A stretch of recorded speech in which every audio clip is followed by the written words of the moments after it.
Read one of these hadiths and then I'll have to continue this later. But this was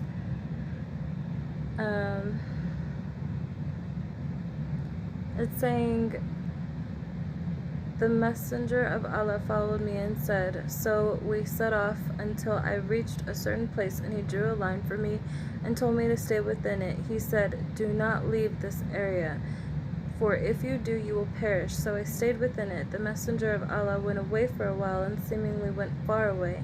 Then he returned and mentioned Hanin as if they were locusts. Affan said, or as Affan said, if Allah wills.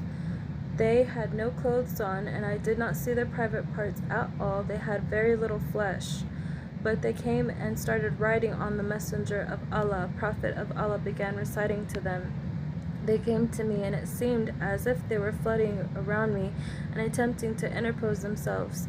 Abdullah said, I was terrified of them most severely. Then I was the first time. Arif said in his narration, then he sat down, or as he said, then when the dawn broke, they left, or as he said, then indeed the messenger of Allah returned very weary and exhausted, or almost exhausted due to what he had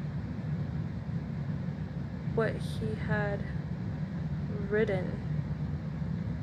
He said, I feel heavy, or as he said, so the messenger of Allah rested his head on me, or as he said, then the Hanin came to them wearing long white clothes, or as he said, then the messenger of Allah fell into a trance. Abdullah said, I was terrified of them more severely than the first time. Arim said in his narration, or as they said, some of them said to others, indeed the servant has receiving something good, or as they said, his eyes are sleeping, and he said his eye and his heart is awake. Then Arim said, some of them said to others, come, let us strike and similitude for him.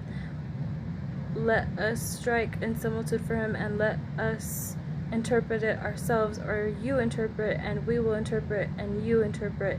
Or as they said, then some said to others, his similitude is like